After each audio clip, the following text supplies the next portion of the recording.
like a maze. So what we want to do is take a dungeon like this and be able to break it up.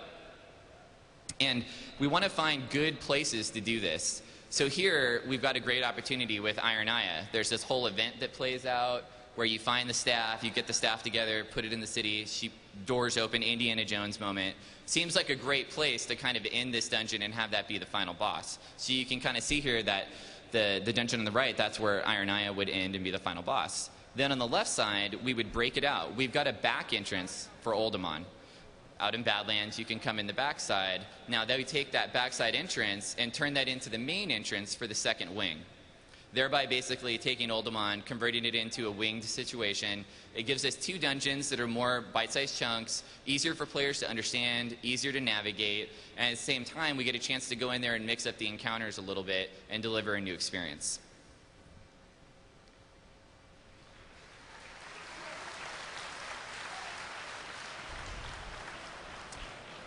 Oh, a favorite, I see.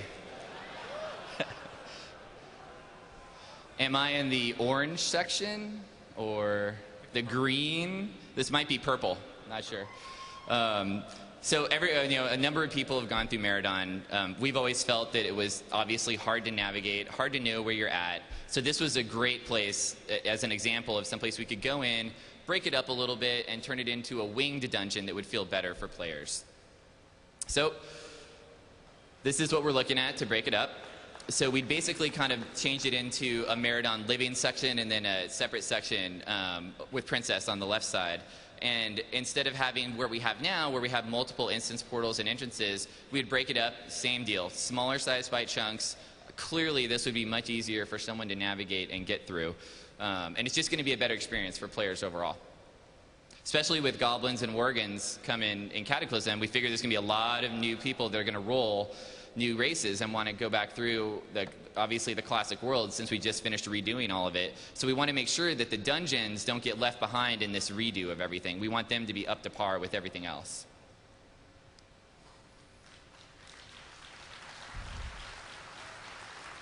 So creative wings was our first method. We've got another thing here. Oh, scissors. So there might be some other ways to fix things, which might just be to cut them, because they just might not have worked out that great. And so we've got a couple examples here of places where we feel like we've got dungeons that could, they could use a little trim, a little nip, a little tuck here and there. Sections that might be too long. It's just areas where you get into this dungeon and it feels like you're going somewhere, but you're fighting trash for a long period of time. Bosses are too far spread apart. There's nothing interesting. So in these cases, we want to go into these dungeons, trim a few areas out, and get them to feel better.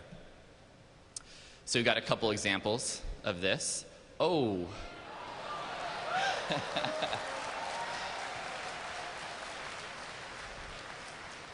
So I'm sure the first thing you're thinking, the dungeon you want to do right when you join LFD, you want to queue up for Sunken Temple, obviously, straight away. So this is an example of Sunken Temple. It's a giant dungeon, and taking nothing away, it's a great place. Obviously, we've all been playing in it for years, but we think we can make it better. And there might be a simple way to do that. It just so happens is the way Sunken Temple is laid out, you've kind of got the top floor and the bottom floor. And it's actually pretty simple of a way that we can modify that and have it actually work really well in the game without having to make too many changes to it. And this is an example of a dungeon where this change has made it into the game for Cataclysm. So this will be there on ship.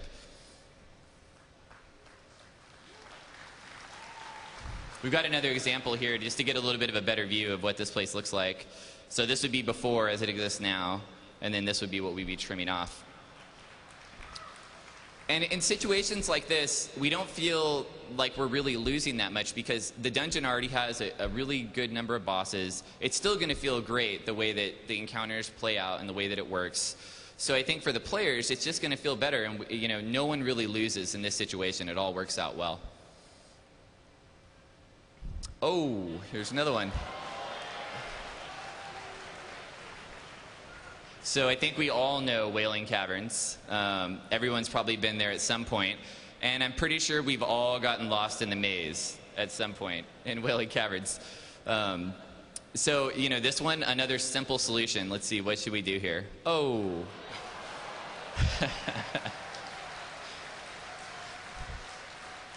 Some of these decisions weren't too hard to make, you know.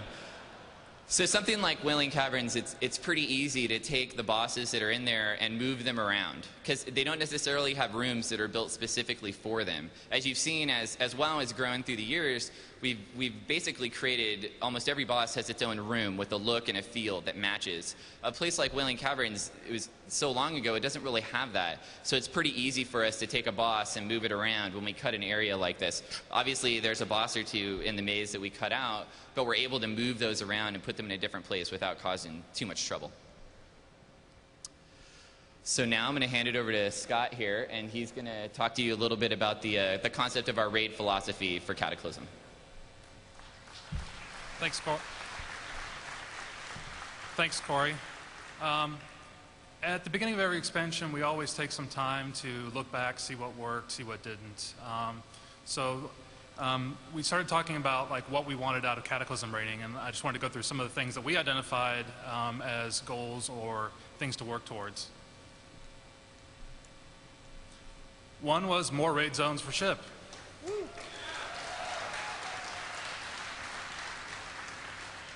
So Naxxramas was awesome, but at the same time, it was one huge Gothic zone, and we wanted to feel like we wanted to break it up a bit more with different art styles, different styles of bosses, so that we identified that as a pretty early goal.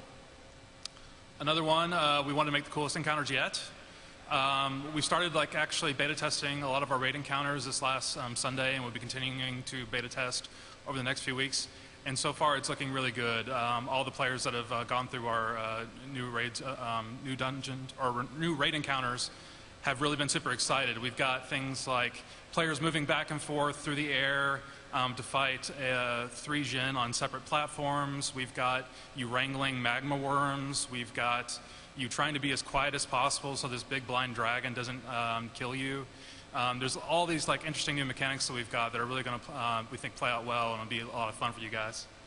Another one, like Corey was just talking about, how we want to put all these things in nice bite-sized chunks. So we feel that's pretty